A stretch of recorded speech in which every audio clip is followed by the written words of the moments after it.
lost one. Just lost one. Didn't feel very big though. I was kind of doing the eerie drag there. I just freaking let it just drift behind the boat, and I'm feeling it bouncing off of stuff, and I'm like, well, I keep going for a little while, and then I'm like, wait a minute, there's a fish on there.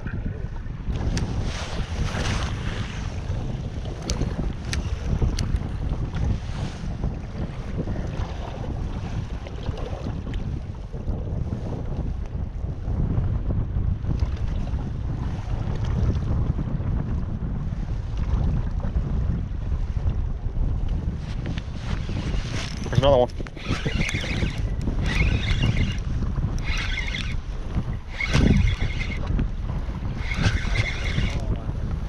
What's that? I think it's a walleye.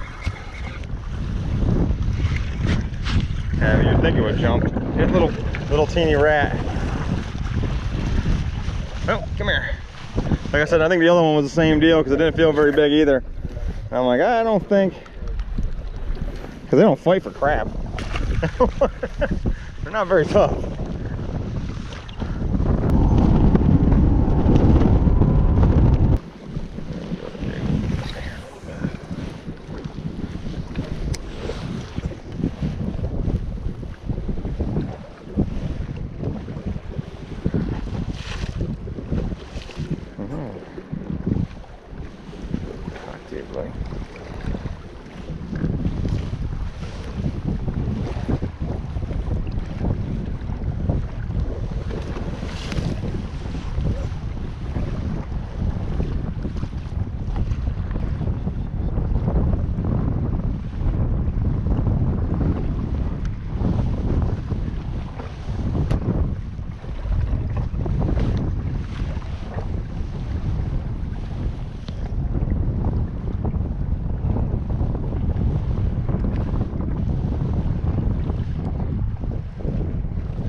What's that? I've marked plenty of fish through here.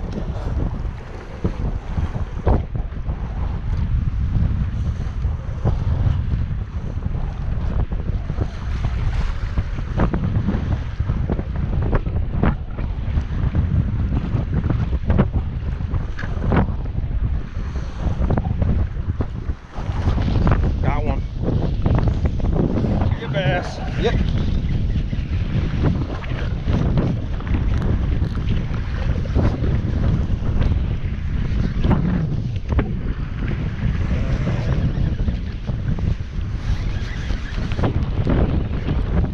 Come here.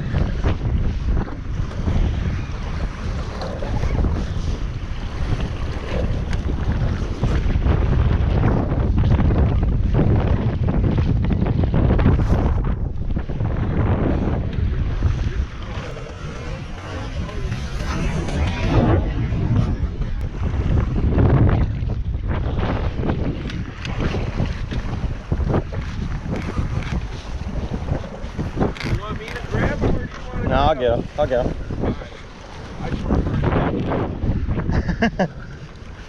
I've been waiting 2 days to be able to do this, so.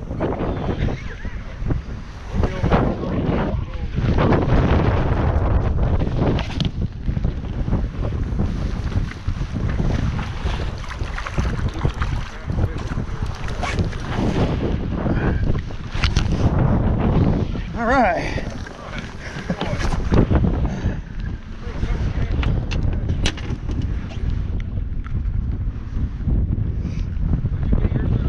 Carolina rig, a little Z crawl or speed crawl.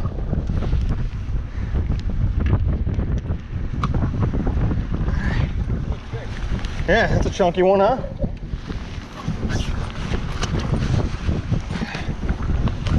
Number one.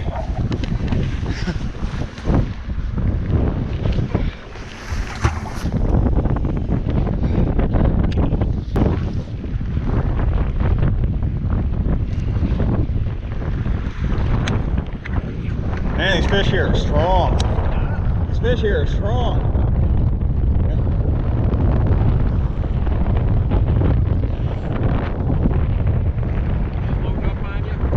Yeah. Yeah, it's like you're hitting all the rocks, you feel the gobies. Next thing you know, it's like,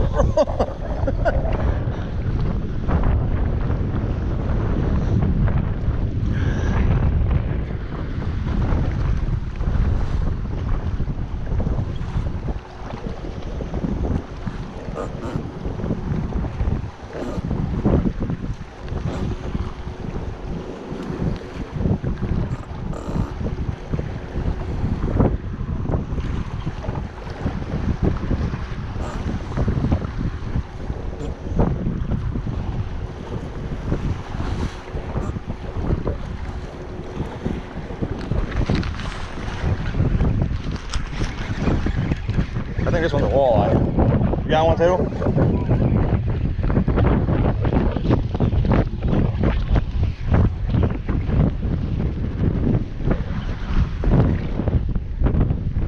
Yeah, mine's a walleye.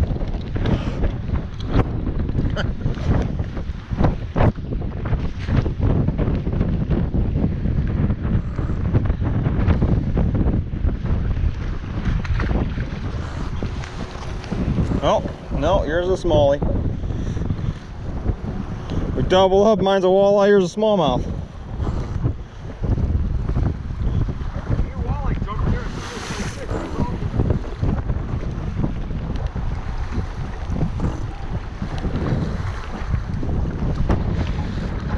Yep.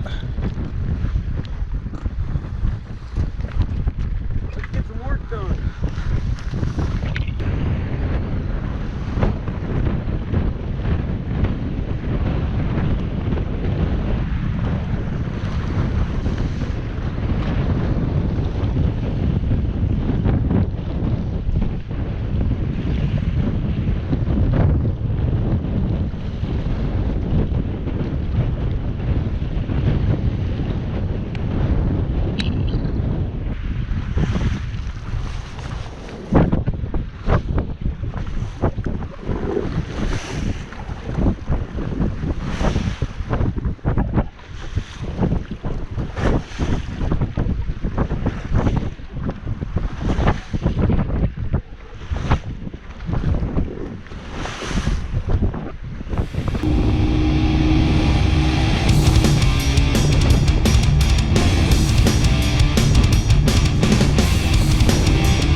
Is he dead?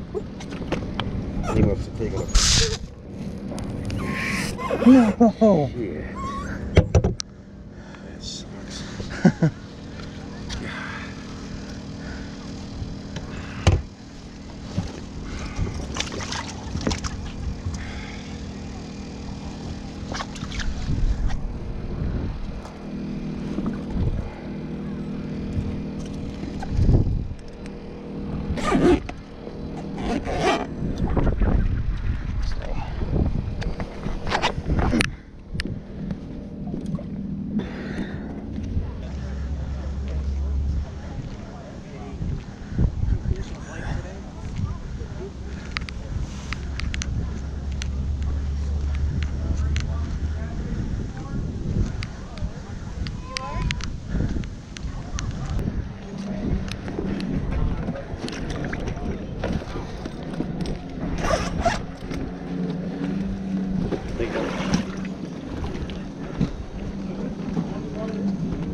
How's it going, bud?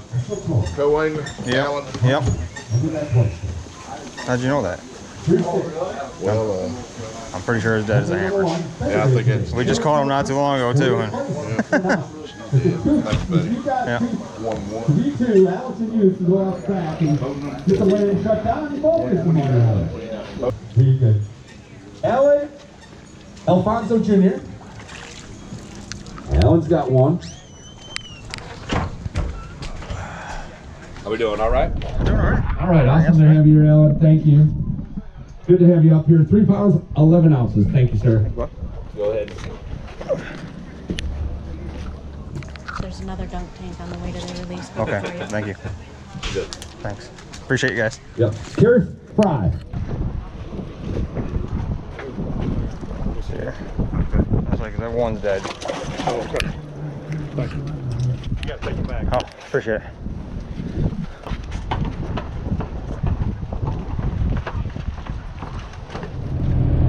Well, that's a wrap. Heading back to Virginia. You know, this week was tough. Practice was tough. Tournament was even tougher. The weather changed.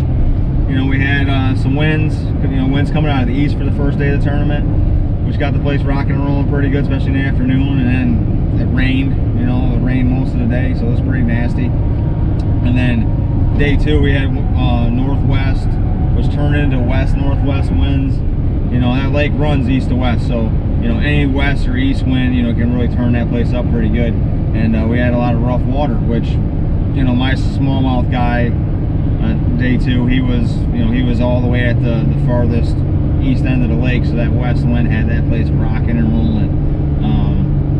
It just made it really hard, and get some bites and boat control and the whole 9 yards. So he did the best he could. We fished hard. We made it work. Got one. You know, was able to walk across the stage at least with one fish. It was a good one, you know, almost 4 pounds, 315. But just like how the week went, how tough it was, and how hard everything was on me, that fish died on the way back, so I got a 4-ounce penalty. So 311 is what I had for a total. Ended up in a 117th place out of 209 non-boaters. So not great, not horrible. I mean, I could have. I mean, there was 70 guys that zeroed both days, so I mean, it could have been a lot worse. But I did get to spend a lot of time on a lake that I haven't fished in a long time. It's changed a lot since the gobies got in there. It's definitely a different fishery. I liked it a lot better back when, but it's because I just don't know it enough. But I learned a lot this week. I learned how that place fishes. I have a better understanding of things that I can do the next time I go there, especially when I do make the switch to a boat, to being a boater. I'm looking forward to that opportunity. I feel like there's things I need to do, modifications to the boat, things that I need to be prepared for when that time comes, because I think I could do well in that tournament now with what I learned from this week, and then, you know, what I learned from my own boat in practice, and what I learned from the boaters that I fished with. So I'm not going home with a check, but I'm coming home with some knowledge, and I'm happy about that. And I gotta thank Brian you know, and Tony, Brian and Tony stayed with them in the campgrounds. Tony did an excellent job cooking. Brian, you know, he's the one that set up the campsite with the camper and all that. And we had a good time. I mean, we had a lot of laughs. Got to hang out with some buddies, and it was cool. It was really cool. And then Jack and his wife, you know, them invited me to their house. There was a couple nights that those guys weren't going to be there yet, and I got there a little earlier than them. And Jack, you know, invited me right in. They fed me, they took care of me, you know, they checked up on me while practicing and tournament fishing and stuff like that. So it was pretty awesome. And then I got a lot of people that kind of sent me, you know, text messages and tried calling me and post on Facebook and all that stuff. You know, it means the world to me, the support I get. You know, how everybody cares about what I'm doing out here, trying to get better at this whole bass fishing thing and this whole tournament deal. Trying to get to the front of the boat and have, you know, trying to become a Bass Opens pro, to where I can have an opportunity in the future to go, you know, try to qualify for a Bassmaster Classic. I mean, that's what I'm out here trying to do, is trying to get to the front of the boat to do that. And I can't do that without the support that I get, and my co-workers, my, you know, Jeff there at the shop, and my wife, and just everybody really kind of lends a hand and lifts me up even when things are not so easy, like right now. You know, this tournament right here kind of takes the wind out of your sail a little bit, but it's all right. I mean, I'm gonna have those days. I'm gonna have those type of tournaments, and it's gonna make me want to push even harder and work even harder to get better. So thanks again for watching. I appreciate every single one of you, and I'll see you again next time. This series is brought to you by Anglers Bait and Tackle. Conveniently located in Caroline County, only 6 miles off 95 in Beaver Dam, Virginia. It is your one-stop shop for all your fishing needs. Come on in to talk fishing and check out our large selection of the best brands in the business. Brands like Daiwa, Fitzgerald, Missile, 6 Sense, and many more. Visit anglersbait-tackle.com for more details. Link is in the description below this video. Also check us out on Facebook and Instagram for the most up-to-date information, sales, and events. Remember, all my subscribers get 15% off on all in-store fishing related purchases. Stop by and take advantage of this great deal.